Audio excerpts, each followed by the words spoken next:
The story continues in an abandoned school somewhere far. Dong Hyun arrived at that school, as this was the location given to him. Seeing no one there, Dong Hyun realizes that he had been fooled by Min-young. He had also received the message the same way Hanjin received it, except this time, Hanjin was tied up and held hostage. Obviously the image was fake. It was meant to send Dong Hyun somewhere far so that he doesn't meddle in the fight. He was worried that the same incident that happened 2 years ago would repeat itself again. And this time also, Hanjin would be in trouble because of him. At the main location, Min-young was thrilled because his plan to lure Hanjin, without Dong Hyun, worked. He was confident in his strategy because he had already taken down Hanjin before. He also insults Munjul and Nexus for sending support just to catch that guy. Just then, his left-hand man told him to look at the front gate. At the front gate, it was Hanjin who was fuming with anger. Min-young menacingly laughs at him, and that only makes Hanjin even more furious. All the gang members stop him from going inside the building. A guy comes out of the gang. He was a national fighter and wanted to fight Hanjin to see how strong he was. But Hanjin knocks him out with just one punch without much effort. He didn't care who it was, they were just in his way, that's all. Park Hanjin jumps directly into the battlefield and starts taking them down all at once. He makes a way for himself to the building. Min-young was getting even more excited. He mocks Munjul's guys, saying they were weak. Munjul told him that they were just freshmen who were fighting for the first time. From now on, he would be up against the elites of the Nexus. On the first floor, Hanjin encounters 2 Taekwondo students. They were from the elite members of the Nexus. Hanjin didn't want to waste any more of his time and attacked them immediately without thinking. The guy easily avoids his punch. He grabs him by the wrist and tackles him to the ground. The guy throws him into the class and told him to stay down, saying no matter how good he was physically, that was his limit. He was nowhere near their level. But of course Hanjin doesn't stay down and attacks again. The second guy comes forward, dodging his attack and locks his dominant hand with his Taekwondo technique. The first guy also attacks him and locks him in a choke hold. Now Hanjin was struggling to get out of that hold. These guys were Nexus's key branch managers, and all of them were elite fighters. The first guy told Hanjin to give up as there was no way he was going to escape from their hold. As Hanjin was about to faint, he starts struggling and desperately tries to get them off of him. The technique they were using were back choke, bare hand choking, and rear naked choke. These 3 choking skill had their own choking skill, killing the lion. According to some people, this was the only skill that can make a human kill a lion with bare hands. They told him there was no way to get out of their hold. Hanjin smashes into the wall along with them. They get injured as well, but it wasn't enough to defeat them. His pupils were starting to relax while he was still trying to get them off of him.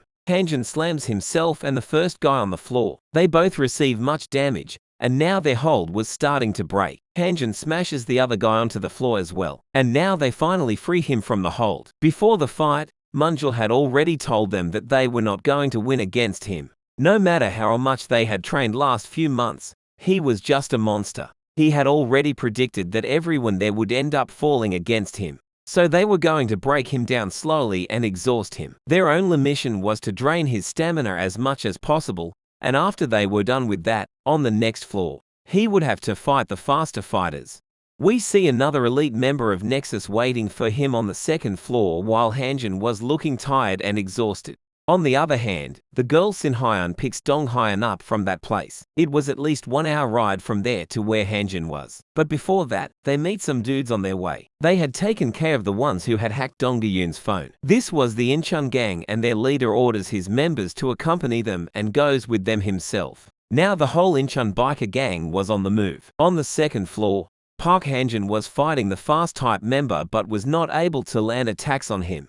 Munjul had told the guy that there was someone as strong as Park Hanjin, Dong Hyun. So he needed to defeat Hanjin before Dong Hyun comes there. And for that, every attack needed to be lethal and deadly. Munjul had instructed him to not get closer to him and fight him like a rat if he had to.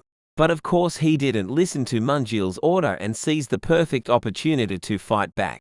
At this time, Hanjin couldn't even dodge his attacks anymore. Most martial arts have pre-movement before they attack, but this guy's technique was different. He moves his fist first, then followed by his waist and legs. Park Hanjin, who was used to the pre-movement, didn't realize when he was about to attack, and his fist ended up on his face. In other words, his punch would feel like a bullet. While dominating Hanjin in the fight, the guy wonders what was so great about this guy that Manjul was so afraid of. While the guy was excited to fight him, he forgot about his surroundings and gets cornered in a wall. This was Hanjin's strategy to corner him to refrain from his movements. But what he didn't know was that this guy could attack even in less space. He was using the famous 1-inch punch that feels like a cannon. Although Hanjin receives the punch directly, he still gets back up and attacks the guy again. The guy gets pissed now and starts attacking him with the same technique over and over again, while Hanjin receives the attacks head-on. And finally, Hanjin manages to grab his hand. The terror on that guy's face was clearly visible seeing Hanjin's furious face. Now it was Hanjin's turn to strike back, and with just one punch, he took down that guy as well. One of his Manjul's members report to him that the second floor was cleared. The fight ended earlier than he had anticipated. He realizes that they must have not heard his orders and did what they thought was right. Even though he had lost this round, he had still hoped that Hanjin must be exhausted by now. He would be in no shape to fight the guys on the 3rd and 4th floor. Just as he was thinking about all this, the guy reports him again that the 3rd floor was also down. Now this shocked him to the core and he was in disbelief. He was sure that the guys on the 1st and 2nd floor were strong enough to at least drain his stamina, so how could he beat one of the elites so easily? And just like that, Hanjin arrives on the 3rd floor and defeats that guy as well in just a few seconds. Even though they were losing, Manhwa was in a good mood, because he was glad to see Nexus losing to him. He mocks them for being full of themselves from the start and looking down on him. He told Manjul to step aside as it was time for him to take down Pak Hanjin. One of the gang members reports that Hanjin was already there and that makes Manhwa excited. The thing that makes Manhwa strong was that he didn't abide by any rules or morals.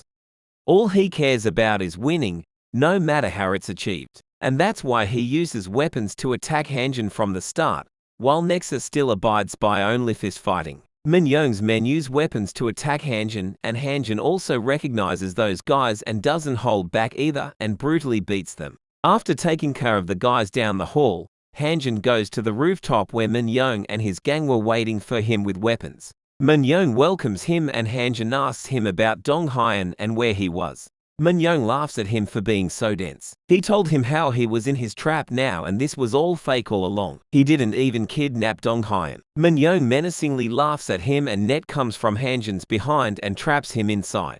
The guy was waiting for him to come from the door from the start. While Hanjin was trying to get himself out of the net, the rest of the gang starts beating him with weapons, and all Hanjin could do was endure and he screams in anger. Just then, Manhwa hears something. He turns around to see what was going on, and what he saw shocked him. It was Donghyan with the whole Incheon gang and their leader. They were coming straight for them. Donghyan was pissed and jumped directly into the battlefield and starts beating them. The Incheon leader also helps him in taking them down. He told Donghyan to go help Hanjin, while they take care of the goons. Donghyan runs straight to the rooftop and now both the legends were there, and that makes Manhwa even more furious. Namsu makes a way for Donghyan and the rest of the members to do the same and get those thugs out of his way. But they still had some fighters like Manhwa's right hand, who was a lunatic and liked to torture others. Donghyan jumps past him. Suddenly, Donghyan warns Namsu to watch out. Namsu barely blocks the attack and was shocked to see who the person was. It was Manjul himself who came down to fight him. Donghyan tries to help Namsu and attacks Manjul, but he easily blocks his attack. Manjul told him that he didn't have any business with him and that he should go and save Hanjin as he was in a desperate situation. The only reason Manjul was down was to catch the traitor who left them. He was talking about Namsu. Namsu also assures Donghyan that he should go and that he would fight him on his own. All this time Manjul was holding back because of Manhwa, and now he could finally let his anger out. They both start fighting together and their fight was intense. Manhwa was pissed at Manjul for betraying and leaving him to fight someone else, but he was still confident that he could take care of them. His guys were still beating Hanjin and Hanjin had started to tear the net.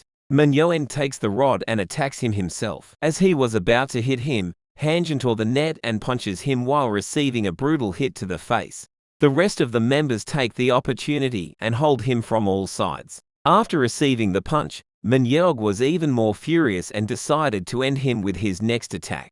Just then, he gets kicked by Dong Hyun in the face. Dong Hyun makes fun of Hanjin for struggling with those guys, and Hanjin shows him how he was just waiting for him to come, and they both start beating the goons. Pissed, Min Young's only goal was now to kill them. He tied himself with a rope and jumps off the rooftop with Dong Hyun. He leaves Dong Hyun midway to make him fall, but Dong Hyun didn't let him go and grabbed onto him. Min Young tries to get him off of himself by kicking him, but he didn't let him go. Dong Hyun swings both of them, slamming him to the wall and entering the class through the window. Min Young was passed out, and when he comes to his senses, he realizes someone was pulling him up, and he was terrified to see who it was. It was Hanjin, who was looking terrifying. Hanjin pulls him with all his force, making him fly in the air, and pulls him towards himself. Min Young realizes that he was done for as he approaches Hanjin. Park Hanjin hits him directly in the face, and the impact was brutal. Even after hitting him with such a strong punch,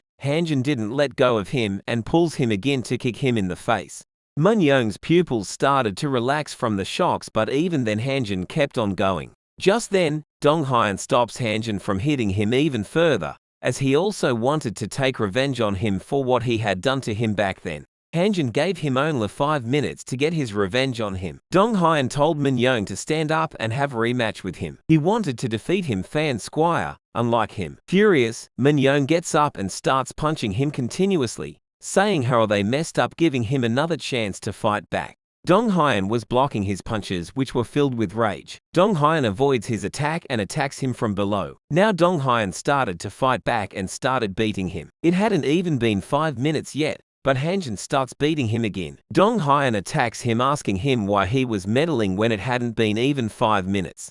To which he replies that he couldn't control himself any longer, and they decide to take him down together. Now Min Young was sure that there was no way for him to get out of that situation. After getting beaten up badly, Min Young gets down on his knees and begs them to stop. He promises not to mess with them ever again. But this wasn't enough for Park Hanjin after what he had done to Dong Hyun that night. He gave a rod to Dong Hyun, saying words only wouldn't be enough to make him regret. While Min Young begs for mercy, Dong Hyun attacks him. Min Young realizes that the attack didn't hit him, and he saw that Dong Hyun missed him on purpose, calling him pathetic. Dong Hyun didn't want to get his hands dirty and be like him, but Hanjin didn't care about all that and stomps on his knees, breaking it, while Min Young screams in pain. Hanjin couldn't let this just slide. Dong Hyun calls him a lunatic. On the ground, the fight between the Incheon gang and the other gangs was still going on. Namsoo and Munjul both were pretty banged up too. Just then, they see something that freaked them out. Min Young was hanging through the rooftop, all injured and unconscious. Munjul realizes that there was no reason for them to fight, and they stop fighting. Munjul threatens Namsoo that they would meet again, and he left with his gang. It was morning now and they were still there. Dong Hyun asks Hanjin who was going to be the next on their list, to which Hanjin replies that it would be Kim Soo himself, the main guy of the Nexus. And on that, Season 1 of the Hectopascal manhwa ends. The author is on a short break due to some health issues, so there aren't any new chapters released yet.